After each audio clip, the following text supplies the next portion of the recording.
¿Qué opinas tú de esa frase de que una profesión que te guste y no tendrás que trabajar ni un día más en tu vida? Bueno, está sobrevalorada, creo, en un punto, ¿no? No existe la profesión perfecta. ¿No? Fue el boom de ese momento, porque yo empecé la carrera en el 95 y fue como todo el mundo quería estudiar psicología. ¿Realizarse trabajando es utopía o realidad? Ser lo suficientemente versátil y flexible para estar preparado a tanto cambio. Creo que eso es fundamental. Elijas la profesión que elijas. No existe una profesión que cierre el círculo.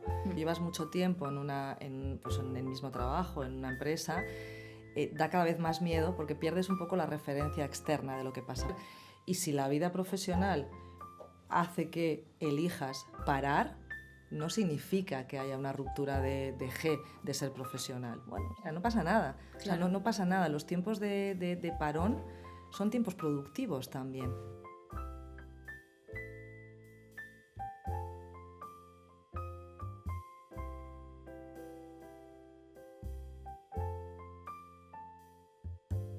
Hola a todos, bienvenidos a Entre Divanes, un podcast de psicólogos para psicólogos, en el que cada mes trataremos con uno de nuestros expertos un tema, esperamos que de interés para vosotros desde la psicología. Hoy tenemos a Julieta García Canales, bienvenida. Y bueno, Julieta, después te presentaré y te presentas tú también, pero lo primero que te quiero preguntar es, ¿tú qué querías ser de mayor?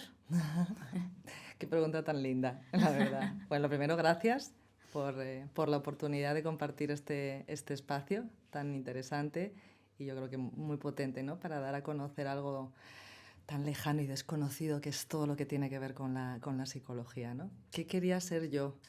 Pues mira, de chica creo que quería ser farmacéutica. Es una estupidez muy grande que no tenía porque me gustaba eso como de estar detrás de un mostrador. Y creo que ya en ese momento latía a mí esas ganas de estar con gente, ¿no? Y atender a la gente. Pero obviamente eso desapareció rápidamente y no sé cómo surgió la psicología, la verdad. Yo creo que tenía más que ver con una búsqueda personal de encontrar respuestas personales, que obviamente no las encuentras. Yo no las encontré estudiando la carrera.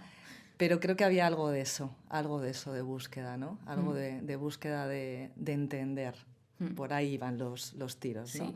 Pero no tenía muchas más alternativas, ¿eh? Te digo que el tema de farmacia tenía más que ver con algo más de mi infancia, es como un recuerdo pues muy, muy de chiquita, pero creo que la psicología tuvo que ver y apareció en mi adolescencia. Sí, al final yo creo que todos lo estudiamos para encontrar respuestas que luego... Bueno, más que respuestas, yo creo que encontramos más contacto con la realidad, más que unas respuestas que en un principio, ¿no? Preguntas. O sea, sí. Quiero decir, las grandes respuestas yo las he trabajado en terapia, en diván. O sea, yo he trabajado siempre desde una orientación más psicoanalítica y estar 14 años tirada en el diván, pues te va permitiendo elaborar algo del orden de las respuestas a algunas cosas, ¿no? Pero llegó mucho después de lo que fue la carrera universitaria, ¿no? Sí, porque al final, efectivamente, o sea, tenemos unas expectativas, ¿no? En ese sentido de lo que va a ser la psicología. Yo el primer día de curso, allí en la Complutense nos hicieron poner en un papel a cada uno por qué estudias psicología, ¿no? Y siempre, casi todos, la motivación no era para estar en una consulta atendiendo a pacientes, que obviamente sí que es el objetivo secundario, pero siempre era para entenderme a mí mismo y ayudarme a mí mismo, o para entender y ayudar a alguien cercano, ¿no? Entonces, en ese sentido, a mí me pasó al revés. Yo no quería estudiar farmacia, bien. pero en mi familia había 2 farmacias disponibles y yo estaba casi obligada a estudiar farmacia. Claro. Dije que no. Se enfadaron mucho conmigo, seguí diciendo que no, al final vendieron las farmacias y, en contra de todas las voluntades de mi familia, estudié psicología. Rompiste el molde con eso. Sí. Qué bueno, qué bueno. Sí, hay mucho de eso, ¿no? Y se ve mucho eso en consulta, de romper con esa herencia familiar que también toca la elección de estudios, ¿no? Eso Y, es. bueno, en mi caso no había nadie, ningún psicólogo. Yo vengo más de una familia más del área de la abogacía, del derecho. Y bueno, la psicología como que no hizo demasiado ruido. Sí que es verdad, yo soy de León y la universidad suponía cambiar de ciudad, ¿no? Y la psicología suponía salir de León. Era Oviedo o Salamanca. Yo estudié en Salamanca, tuve esa suerte, la ciudad más bonita para ser universitario. Y la verdad que, bueno, la carrera supuso también un punto de inflexión en mi propia existencia, ¿no? Es decir, lo que suponía salir de mi casa, conocer otras personas, vivir otras experiencias, más que el contenido puro. Yo no tenía muy claro si quería trabajar con personas, con niños, no era muy claro. Ya te digo que era una cosa como más de búsqueda personal, fue la psicología, que fue el boom de ese momento, porque yo empecé la carrera en el 95 y fue como todo el mundo quería estudiar psicología. Las aulas de la Universidad Pública de Salamanca eran 3 aulas de 300 personas, o sea, una locura, Fue como el boom, el despertar a una profesión que nadie sabía muy bien qué, pero para mí había más de todo lo que acompaña la experiencia universitaria que el pensar en ser profesional. Yo no me planteé estudiar psicología pensando en exactamente qué es lo que iba a hacer al terminar la carrera. Esto es muy interesante porque la mayoría de la gente cuando le preguntas esto dice, no, yo es muy vocacional, yo sabía que quería ver pacientes, pero es que en muchos casos no es así. No, en mi caso para nada, en absoluto. Y fíjate, curiosamente, después de ya casi 18 años de experiencia profesional, mi propio recorrido profesional todavía está muy abierto. O sea, claro. no tengo tan claro es decir, no es algo como muy cerrado de quiero trabajar con personas.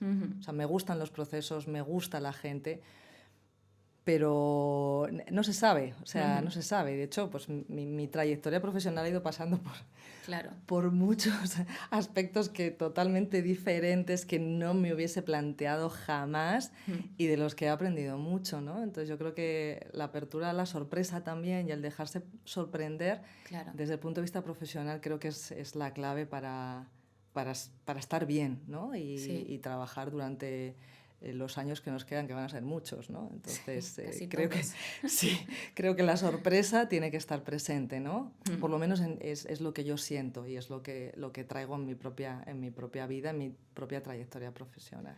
Sí, porque es verdad que hay gente que se enfoca mucho, ¿no?, en lo vocacional de la psicología o en elegir una carrera que es esto me encanta, esta temática me encanta y muchas veces no en la forma en la que lo vamos a ejercer, que hablábamos de eso estos días y que luego trasladaremos, pero es como, bueno, es que si elijo algo que me encanta, ¿qué opinas tú de esa frase de que una profesión que te guste y no tendrás que trabajar ni un día más en tu vida?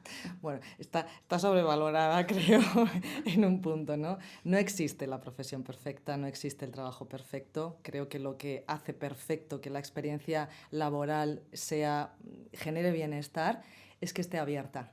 Entonces, creo que eso es importante, porque independientemente de lo que estudies, el mercado laboral es muy cambiante y lo vivimos. O sea, fíjate, hemos vivido una pandemia, estamos atravesando todavía una guerra y que tiene impacto en la cultura, en la sociedad, en la economía, y eso genera cambios en la forma de ser psicólogo que no es la misma ahora que la que será en el futuro. Entonces, es muy difícil, está bueno, ¿no?, el pensar en algo en el que uno se imagine a sí mismo qué me imagino haciendo, ¿no? O qué me imagino no haciendo, ¿no? Esto es algo que jamás podré hacer porque no encaja con lo que yo quiero ser, con lo que yo me imagino de mí misma.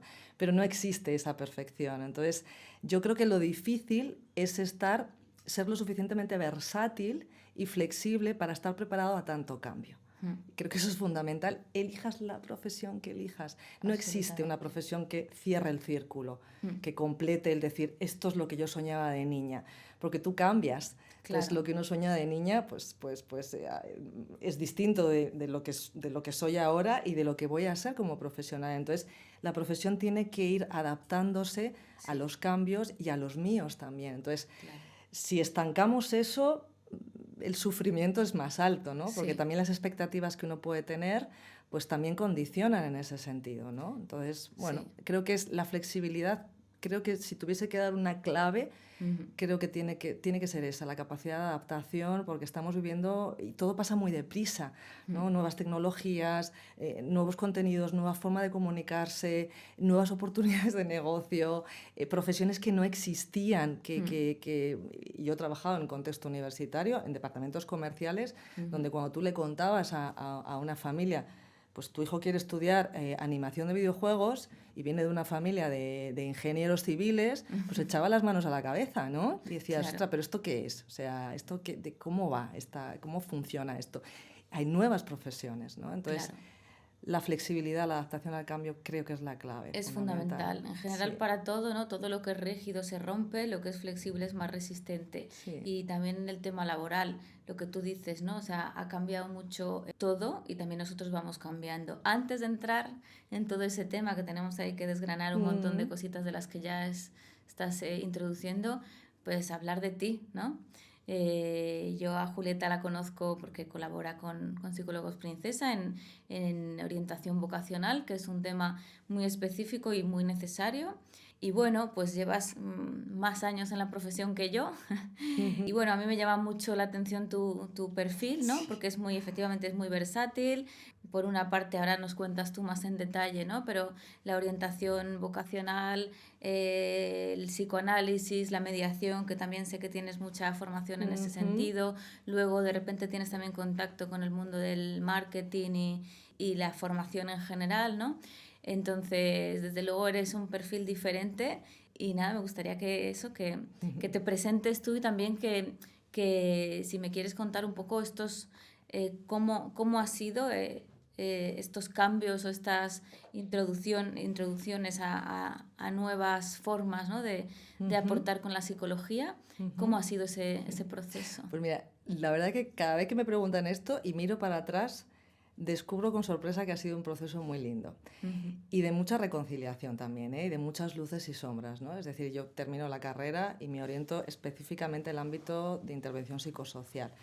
Yo he trabajado en instituciones penitenciarias, en proyectos de inserción social y laboral con menores en riesgo de exclusión social, es decir, muy en contexto de intervención psicosocial, o sea, muy potente, ¿no? Muy bonito, con atención a víctimas de violencia de género, también con lo que es la mediación penal, penitenciaria, que es un ámbito realmente espectacularmente muy lindo de explorar. La psicología forense también fue un ámbito de especialización durante un tiempo. Pero llega un momento en el que eso no da para más. Y no da para más desde el punto de vista económico. Ya. Es decir, llega un momento en el que no puedo vivir económicamente de esto, ¿no?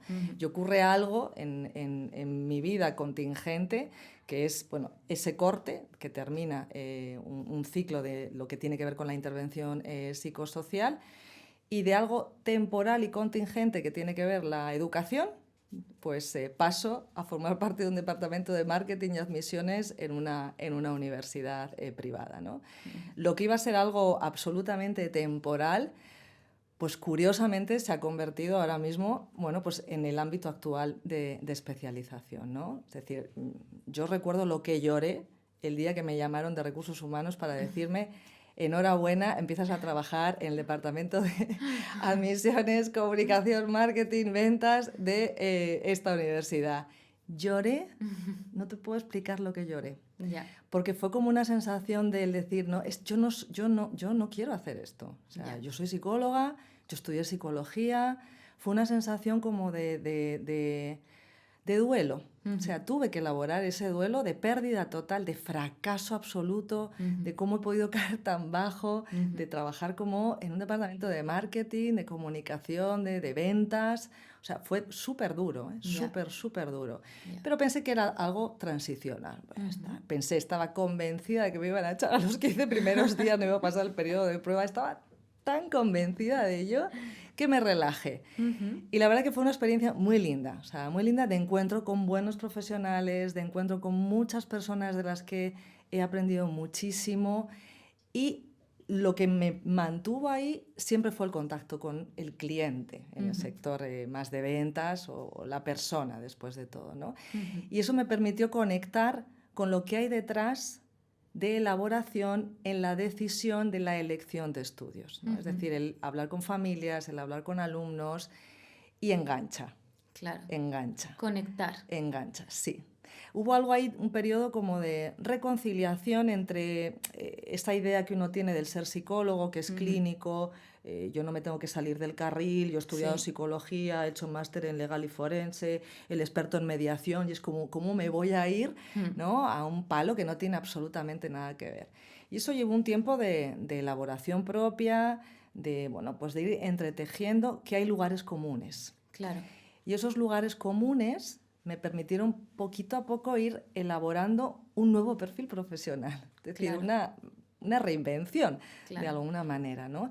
También por trabajar una cuestión propia, emocional, de, bueno, pues de reconciliación, ¿no? O sea, si no, estás de bronca todo el tiempo, ¿no? Enfadado con el mundo, y bueno, pues es lo que me tocaba vivir en ese momento y de lo que aprendí mucho, ¿no? ¿Y cómo son las expectativas, ¿no? Porque al final las expectativas con cualquier profesión o con cualquier cosa en la vida, ¿no? Yo recuerdo también eso, en la universidad uno se visualiza de una manera, pues en una consulta delante de un paciente, y ni toda la vida profesional del psicólogo sanitario es así, ni todos los que estudian psicología terminan haciendo esto, y también hay mucha gente que termina psicología y se da cuenta de que no es exactamente lo que pensaba. Entonces es que pueden pasar muchas cosas, ¿no? En ese sentido, yo tuve un momento, porque ahora tenemos un auge brutal de la psicología sanitaria, pero yo tuve un momento de decir, no puedo sostenerlo económicamente, y pensar en 1000 opciones, y estuve a punto de tomar cualquiera de ellos. No fue así. Bueno, al final me empeñé y también tuve apoyo de mi pareja en ese sentido, pero es que antes no era tan fácil sostenerse de la psicología como ahora, que tampoco es que sea fácil, pero sí es verdad que hay más posibilidades, y que luego, por otra parte, pues hay ciertas cosas que también están idealizadas, ¿no? Yo creo que todas las profesiones, ¿no? Pero es verdad que en la psicología sí que hay algo, hay un punto en el que uno se crea cosas, y bueno, pues fue una ruptura total y absoluta que me descompuso en su tiempo, pero bueno, que creo que de alguna manera he sabido, bueno, pues adaptar, ¿no? E incorporar en un nuevo perfil profesional que integra, pues, lugares comunes de encuentro con la gente y con el malestar de las personas, ¿no? Y el poder hacer algo con eso, ¿no? Entonces... Y también al final donde te has ido enfocando también, ¿no? Conociendo todo el mercado formativo, el mercado laboral, ¿no? Pues también tiene mucho valor, que parece que todos tenemos que aportar el mismo valor, y esto no es así, ¿no? Eso fue un poco el descubrimiento, ¿no? Cuando con el transcurrir de los años caes en la cuenta de decir, ostras, pues sí que he cogido bastante expertise en un área que no elegí a priori, ¿no? Que es en todo lo que es el mercado educativo, educación superior, ¿no? Entonces, bueno, pues cuando vas metiendo en la mochila conocimientos, dices, vale, pues ahora yo ya sé de esto, puedo aportar valor aquí, ¿qué hago con todo esto que he aprendido durante estos años, ¿no? Eso es, que la vida muchas veces no es tanto lo que nosotros queremos, ¿no? Y muchas veces madurar no es como... Es como madurar no es lo que... A ver, te lo digo. Como que nosotros todo el rato tratamos de buscar qué es lo que nos da la vida y qué es lo que nos merecemos, cuando en realidad madurar tiene más que ver con qué es lo que yo, con lo que tengo, le puedo aportar a mi entorno, a mi sociedad y a mi grupo, ¿no? Entonces, en ese sentido, yo, pues desde mi punto de vista, eso, ahora tienes algo muy importante que aportar, porque el ámbito laboral no es cualquier tontería, ¿no?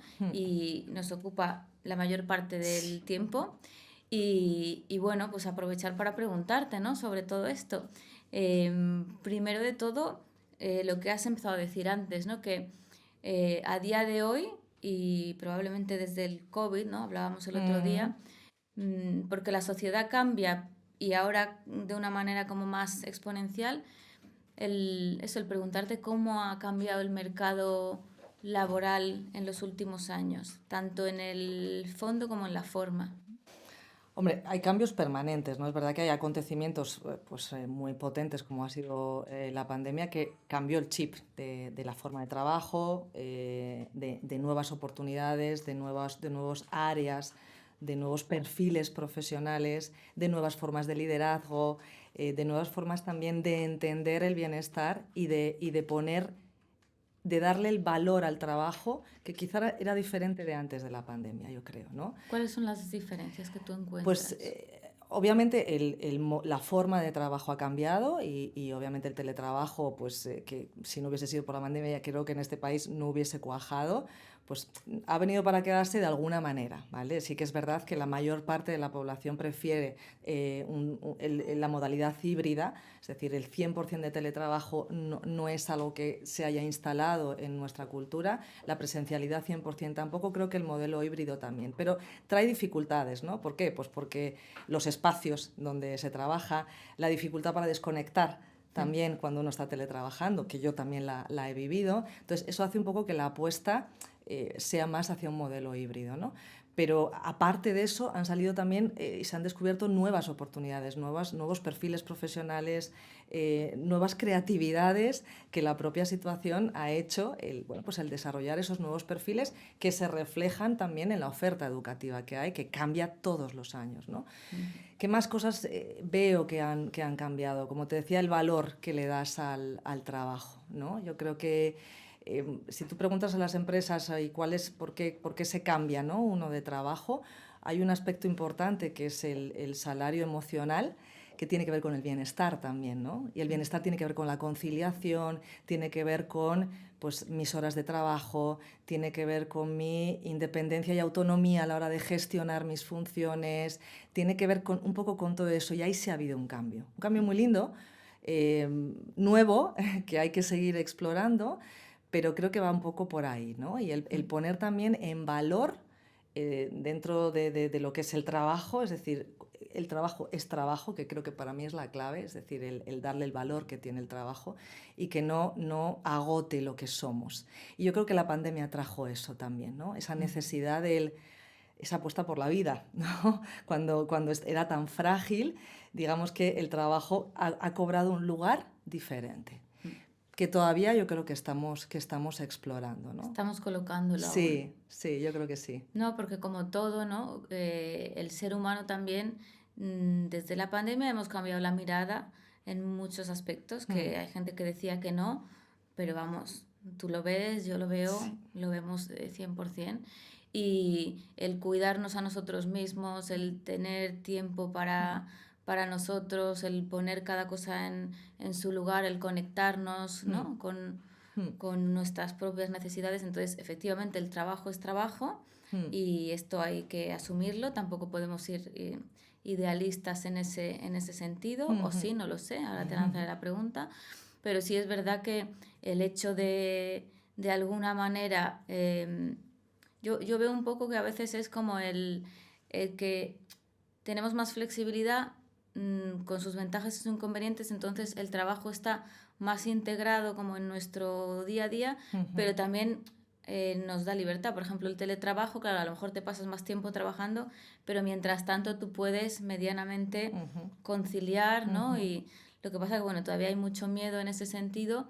Y luego yo también he visto que a nivel psicológico a veces hay gente que sí que se atrincheró en el teletrabajo, ¿no? mm. Porque, y que luego sí que eso ha traído ciertos problemas, pues no sé, por ejemplo, de inseguridad social con compañeros y demás, como que les ha costado mucho volver. Claro, se pierde el lazo social, ¿no? Que Claro. por eso el modelo híbrido es casi la preferencia de la mayor parte de la población, porque mantienes ese contacto social, que también es importante, pero también te digo, dependiendo de patologías, si tú eres más clínica que yo, el teletrabajo ha permitido la inclusión laboral a perfiles con diagnósticos un pelín más complicados, con Ah, lo sí. cual yo he tenido algún paciente que ha podido insertarse socialmente porque la forma de trabajo era de menos contacto con el otro. Entonces, Claro. ostras, cuidado, porque, bueno, depende, ¿no? Depende también el tipo de trabajo, depende las tareas, las funciones, depende el perfil psicológico de la persona. Entonces, hay mucha flexibilidad, bueno, y muchas opciones, ¿no? Para encontrar la que pueda encajar, para que el trabajo sea una parte más de tu existencia y no sea, obviamente, bueno, pues lo que te lleva la energía, ¿no? Claro. Al completo de tu existir. Entonces creo que hay opciones para poder hacerlo. Sí. Claro. Bueno, eso es muy interesante, ¿no? Claro, yo no había pensado en eso, Sí. pero es interesante porque efectivamente mucha gente que tiene muchos problemas sociales, ¿no? A ver, es un arma de doble filo, igual que otras muchas cosas, ¿no? La virtualidad Mm, de la vida, pues no sé, por ejemplo, niños, adolescentes que se relacionan con otros mediante videojuegos, ¿no? Que dices, esto como todo, llevado al extremo, pues nos trae más problemas que soluciones, pero si tú no te puedes relacionar con nadie porque tienes una ansiedad social, claro, porque no te estás encontrando bien, pues es mejor un mínimo contacto que ningún claro. contacto. Claro, eso es. Entonces, en ese Entonces, ya te digo que sentido, depende. Obviamente, en casos adolescentes es otra historia, ¿no? Porque hay que educar también en competencias digitales, en el uso de nuevas tecnologías, y eso es una cuenta pendiente de la educación, ¿no? Pero a nivel adulto sí que puede traer ciertas ventajas, ¿no? El ujú, tema de encontrar un modelo. Entonces, bueno, ayudar a esas personas a encontrar el modelo que encaja mm, con, bueno, pues con su estructura psíquica, pues mm, la verdad que puede ser interesante. Mm. sí. Entonces, desde luego, eso es en la forma, ¿no? Y en el fondo, ¿cómo ves que está cambiando, ¿no? Porque sí que, bueno, pues cada vez más escuchamos el propósito, que el trabajo para ti tenga un sentido, que no es como antes, ¿no? Desde la revolución industrial, que era tienes que trabajar para producir y Mm, no puedes pensar porque hay cuatro opciones y simplemente vas, lo haces, te vuelves a tu casa y esto es todo. Pero claro, ahora ya todo ha cambiado mucho, pues porque hay muchas más opciones, porque el ser humano ha generado muchas más necesidades que tenemos que cubrir con trabajos, ¿no? ujú. Todo se ha ampliado mucho más y también ahí surge, cuando hay más opciones, también surge la libertad, ¿no? Entonces hay ahora toda esta corriente que tiene que ver con, pues eso, ya no me gusta mi trabajo, ¿no? Me he cansado, pues como el que se cansa de la pareja y cambia muchas veces, ¿no? Mm. Entonces, para ti, cambiar, o sea, realizarse trabajando es utopía o realidad. Insisto, yo creo que depende del color que para ti, del valor que tenga lo que es el trabajo, ¿no? Porque es verdad, tú decías, decir, el trabajo antes era producir porque necesito cuidar a una familia, sostener económicamente una familia. No había nada subjetivo en cuestión, era una cuestión de producir para poder alimentarme, sobrevivir, mantener a mis hijos, darles buenos estudios, etcétera, etcétera, ¿no? Ha cambiado eso de alguna manera, ¿no? ¿Por qué? Pues porque el trabajo también te posiciona socialmente, te da estatus, reconocimiento, es decir, te pone en un lugar también social y subjetivo diferente. Claro, Entonces, depende el valor que tú le des a eso, claro. bueno, el que busques una cosa, busques otra, ¿no? Es decir, Mm, si tú preguntas a las empresas cuáles son los principales motivos por los que la gente cambia de empleo, el salario, es el primero, el salario emocional del que estábamos hablando, que tiene que ver con el bienestar, la conciliación, el plan de desarrollo de carrera, es decir, pues me voy de esta empresa porque no crezco o porque no hay una proyección a mm, nivel profesional que me interese o porque no encajan los objetivos y estrategia de la compañía conmigo, ¿no? Que eso yo lo he vivido en propias carnes, ¿no? claro, La incongruencia y el puntito antiético de esto me rechina, claro. esto me incomoda, ¿no? Entonces, ese puede ser un motivo también de cambio, que fíjate, no tiene nada que ver con el trabajo, ejecuto, gano dinero para sobrevivir, no tiene absolutamente nada que ver. Claro, Entonces, esos puntos son muy interesantes a la hora de trabajar, ¿no? Porque a lo claro, mejor el salario,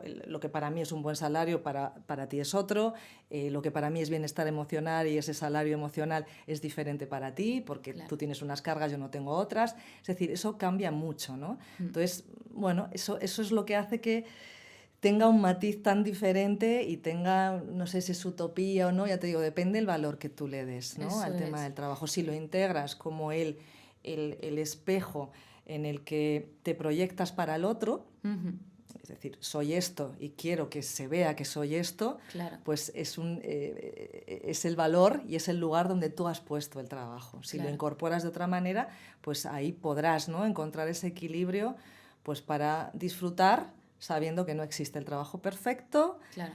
que la felicidad, que bien me lo paso en el trabajo, maravilloso, eso tampoco existe, pero todo va a depender de eso. Si yo proyecto todo en el trabajo, pues obviamente es peligroso. Eso es. Sí. Es un ámbito de la vida.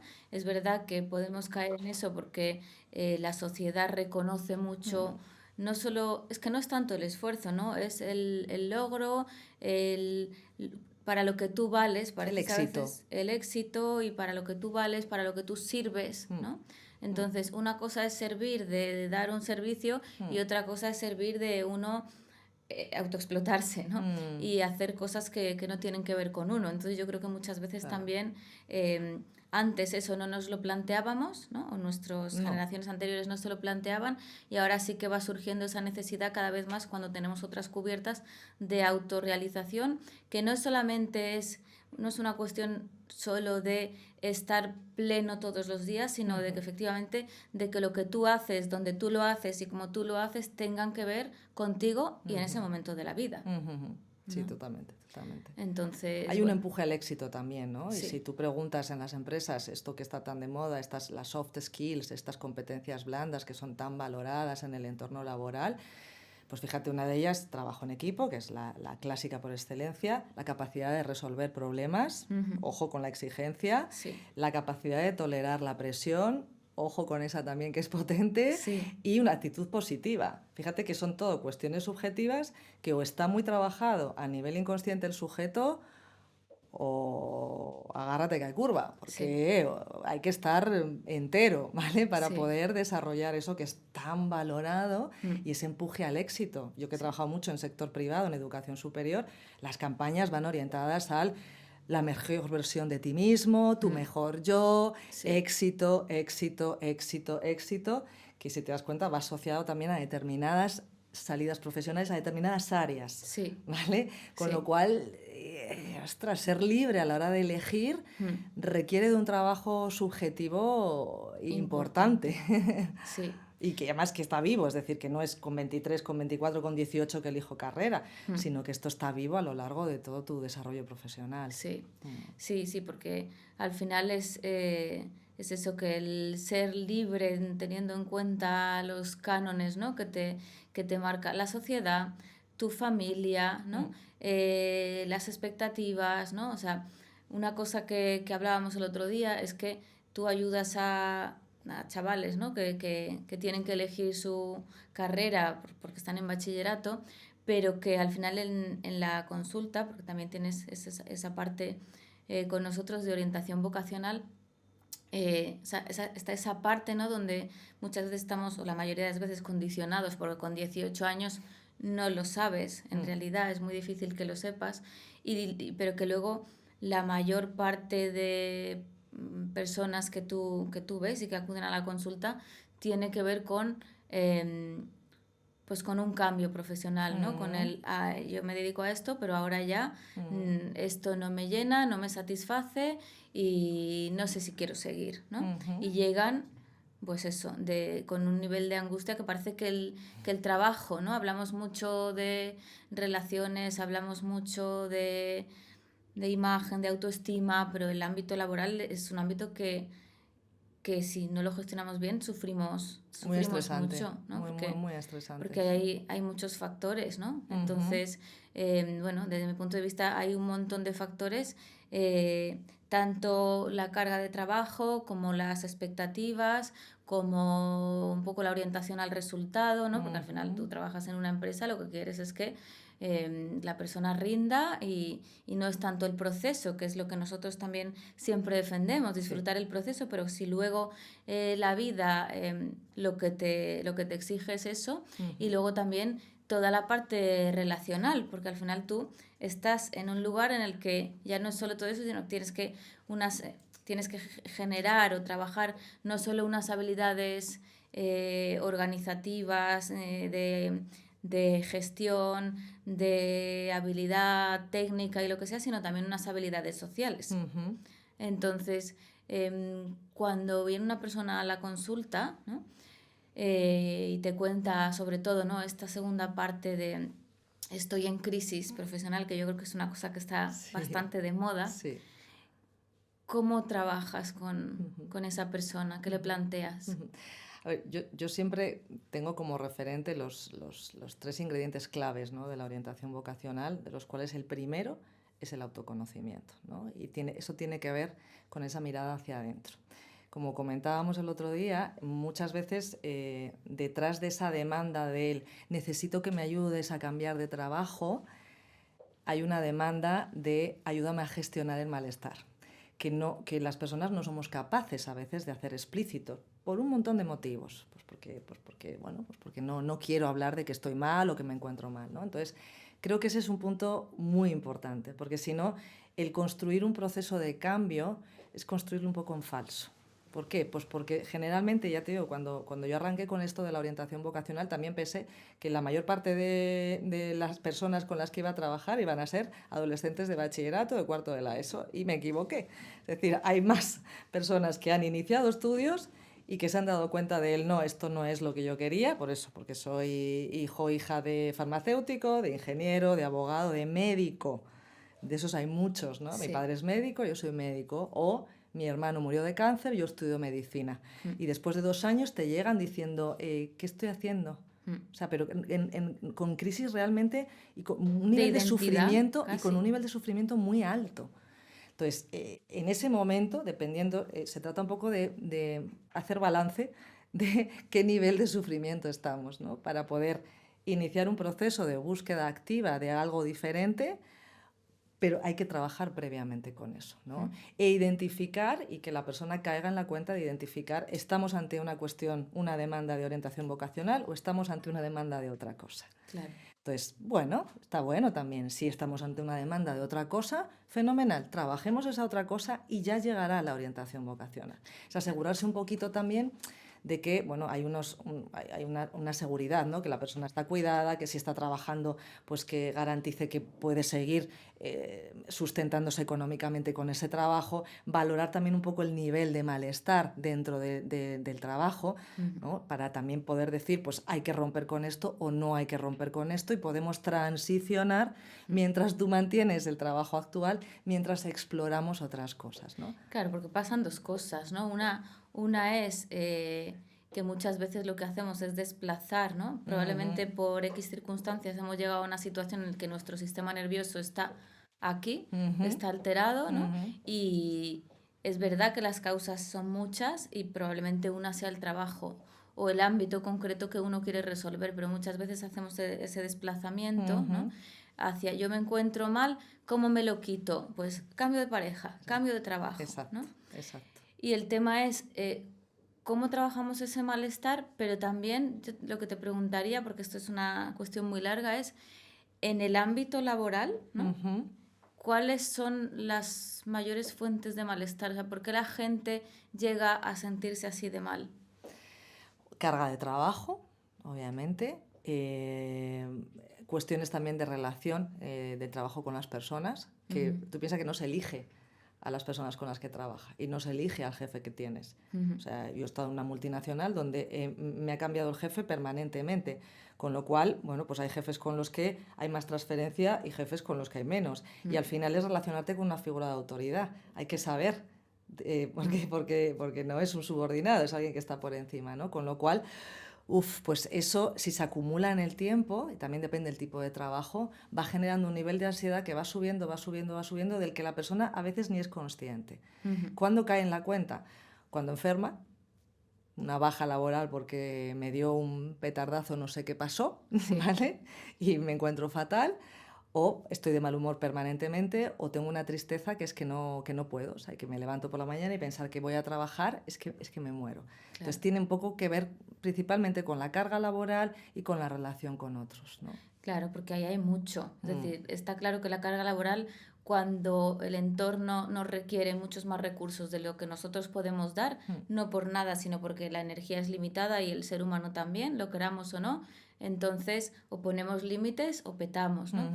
Y la segunda parte es que el ser humano adulto claro, la relación, cada vez hay más el trabajo autónomo, trabajo por mi cuenta, colaboraciones, porque es verdad que cuando ya somos adultos, el formar parte de una jerarquía, muchas veces la relación con la autoridad se nos hace difícil, porque es como tú me dices esto porque estás colocado en esta posición, pero en realidad no es que tengas más razón que yo, simplemente, claro, tengo que seguir unas órdenes, Claro. y al ser humano es verdad que eso a veces, y según también pues los patrones relacionales que tenga, nos cuesta mucho. A mí la primera. Sí, depende de la cultura de la empresa también, ¿no? Pero sí que es cierto que todo eso...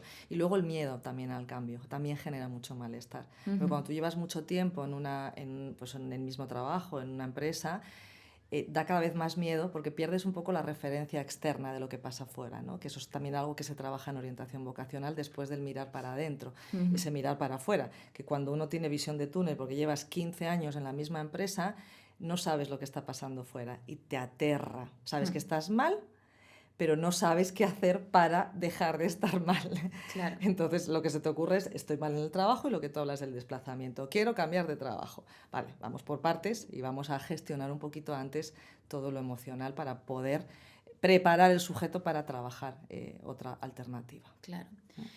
Porque haciendo un poco un resumen, Julieta, así, ¿y qué 3 consejos le darías a una persona que se encuentra en esta situación de no encontrarse a gusto y querer cambiar de trabajo?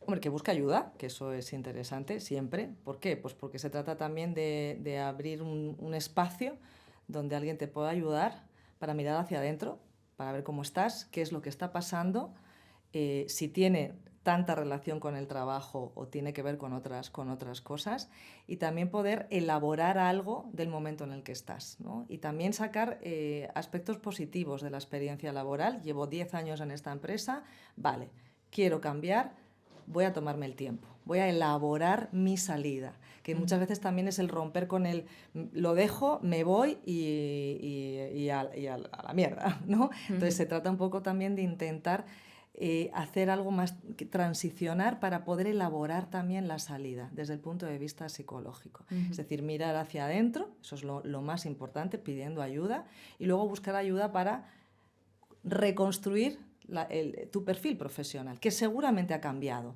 seguramente, pero no lo sabes porque nadie te lo ha dicho. Entonces se trata un poco de ayudarte a reelaborar lo que eres como profesional, y con esa nueva reelaboración uno sale y mira afuera. Dices, vale, mi perfil ha cambiado, ya no soy solo la titulada en psicología, sino que he aprendido a hacer esto y esto. ¿Qué está pasando fuera? ¿Dónde puedo yo aportar valor? Claro. Ese es el trabajo un poquito posterior. Es como hacer un poco el match, ¿no? De lo que yo tengo que dar y lo que la sociedad pide. Eso es. Porque muchas veces nos empeñamos en, es que a mí se me da bien hacer pajaritas de papel, eso es lo que yo quiero hacer, y yo quiero hacer pajaritas de papel, y tú dices, esto es muy bonito, ¿no? Pero ¿cómo te vas a ganar la vida con esto? Una de dos, o lo haces como un hobby, o tienes que buscar algo derivado de las pajaritas de papel, ¿no? Que tenga un hueco en lo que la sociedad necesita, ¿no? Es como esto del propósito, que es lo que yo sé hacer, lo que me gusta, lo que la sociedad necesita y por lo que me pagan, ¿no? Es algo así. Entonces el punto de unión supuestamente es lo que nos da una pista de hacia dónde podemos ir. Pues es un poco el ir uniendo y ir encontrando esos lugares comunes, y al mismo tiempo también en la elaboración con el discurso también baja el nivel de angustia, el nivel de ansiedad, que quieras que no, también permite un poquito pues, que el sujeto esté más disponible para trabajar otras alternativas, ¿no? Y sobre todo para dejarse sorprender y buscar. Sí. Pues ya te digo que pues eso, hay gente que sí, quiero irme de mi trabajo, pero tampoco está dispuesta a perder nada. Entonces eso también el segundo ingrediente es la honestidad y el compromiso.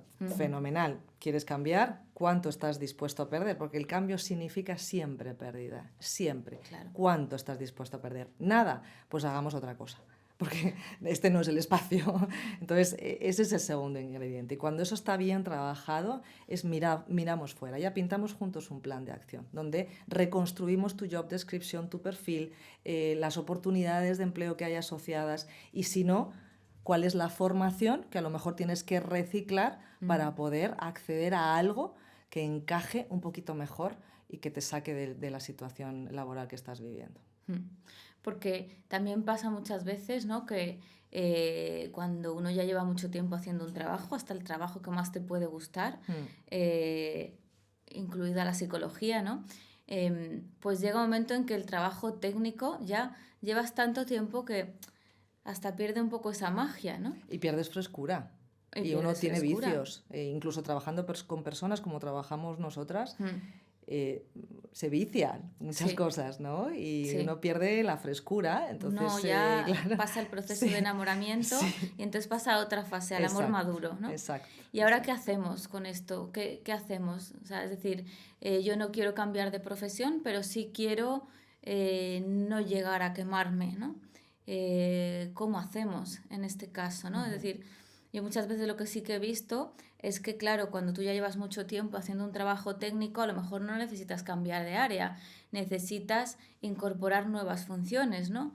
Pues eso, meterle una parte de gestión, ¿no? Porque tú también vas desarrollando habilidades a lo largo del tiempo de esa gestión porque las has hecho, no porque las has estudiado, ¿no?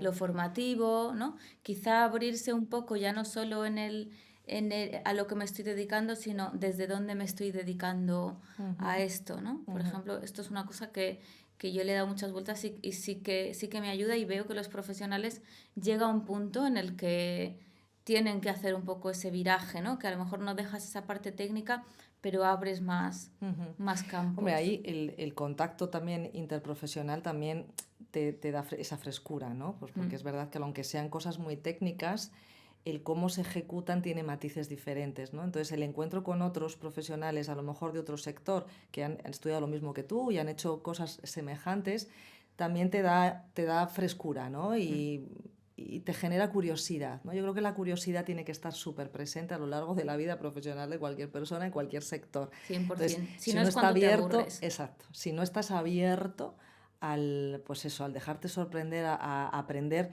de las nuevas generaciones, ¿no? Es decir, que es lo que tú decías, es decir, que yo tengo jefes que son más jóvenes que yo.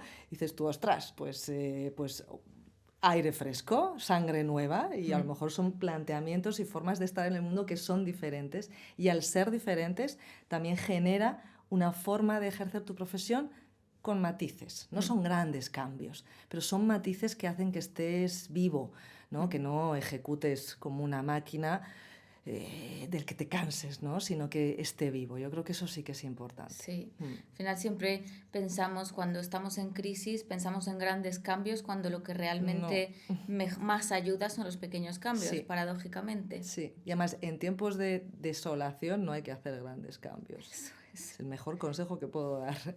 Quietitos, elaboremos un poquito, y pequeñas cosas, son pequeñas cosas, ¿no? Como incorporar algo que te apasione dentro de, a lo mejor, el momento de malestar profesional que estás viviendo. Incorpora algo que te guste, ¿no? Porque es verdad que el trabajo ha hecho que renunciemos a otras muchas cosas, porque trabajamos muchas horas y no tenemos tiempo, ¿no?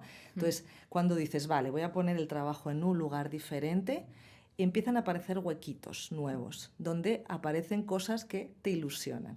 Y el ir incorporando esas cosas también da un poco de paz y un poquito de equilibrio para poder ponerte en un lugar de búsqueda diferente. Eso es.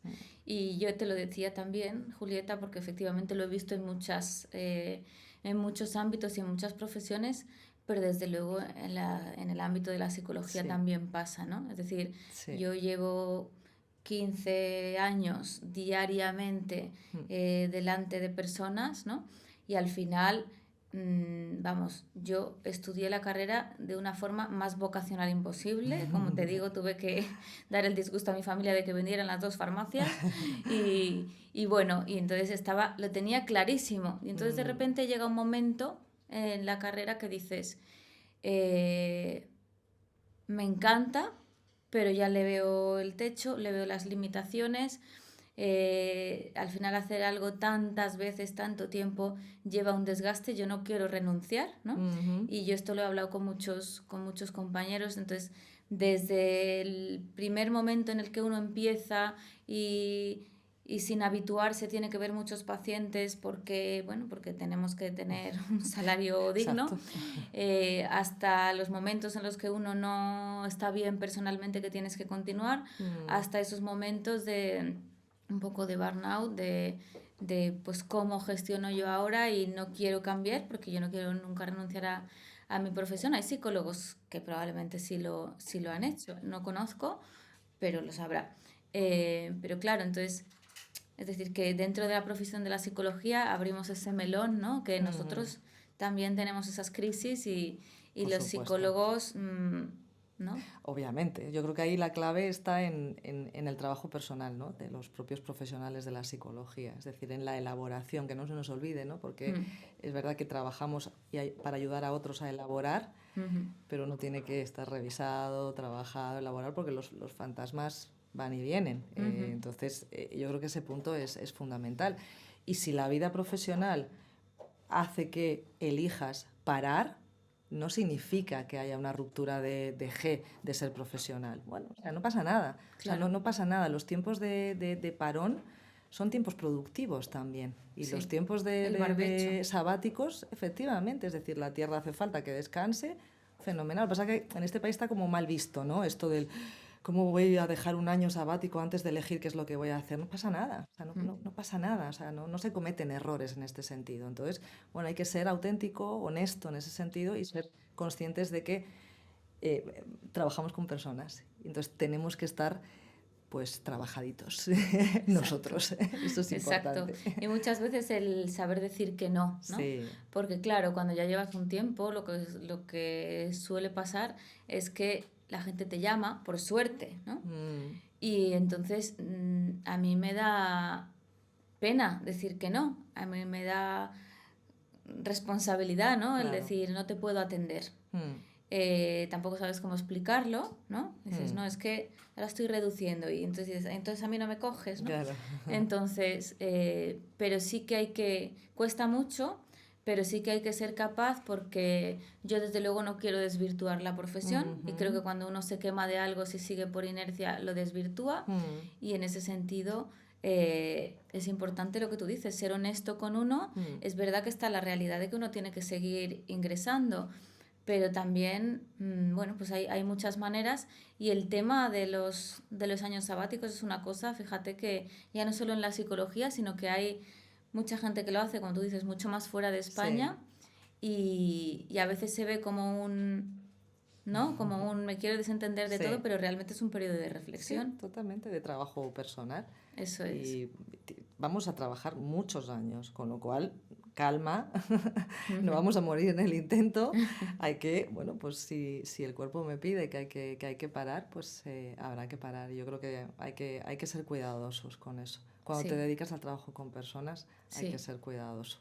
Sí, porque si no nos terminamos por deshumanizar. Sí, y pierdes lo bonito, ¿no? Del trabajo con las personas y desvirtúas, como tú dices, el trabajo con el otro, ¿no? Entonces, eso es. Y toda la gratificación que te da, si no, puedes llegar a perderla, ¿no? Entonces, dentro de saber que es un trabajo como otro cualquiera, que creo que eso también hay que aceptarlo, a veces romantizamos demasiado esta profesión. Totalmente. Y es preciosa, tiene un impacto social que para mí es maravilloso, uno se realiza, yo me recargo hablando con los pacientes, no me descargo, pero eso no significa que pueda estar 12 horas trabajando todos los días.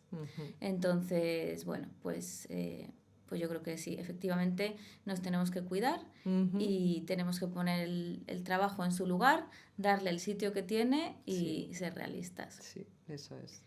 Así que nada, Julieta, pues te agradezco un montón que hayas venido, tu conocimiento, tu sabiduría y creo eso, que ver diferentes orientaciones del mundo de la psicología es muy interesante porque si no también nos metemos en nuestro bucle.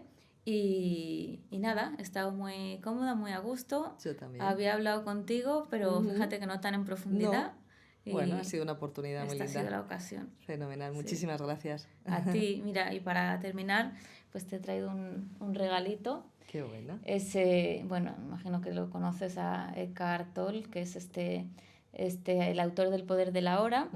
Este es otro de sus libros, yo creo que es como el segundo más conocido, que habla un poco, bueno, se llama Un nuevo mundo ahora, encuentra el propósito de tu vida. Un poco, bueno, todo, o sea, aparecen estas palabras un poco grandilocuentes de propósito, valores y tal, que ahora están tan manidas, pero sí que para mí es un autor que refleja mucho simplemente el tomar conciencia, que es lo que tú llamas ese trabajo de conectarse con uno, de mirar hacia adentro, ¿no? Entonces, parece algo que es muy fácil, pero es un trabajo de toda la vida y al final, en el ámbito que sea, aplique donde aplique, si uno no tiene contacto con uno, que es lo que también llamamos el mindfulness tan conocido ahora mismo, todos hablamos de cosas diferentes, pero es lo mismo, pues hasta que uno no conecta con la realidad y con la verdad de las cosas y de uno mismo, puede ir donde sea que no va a encontrar nada, ¿no?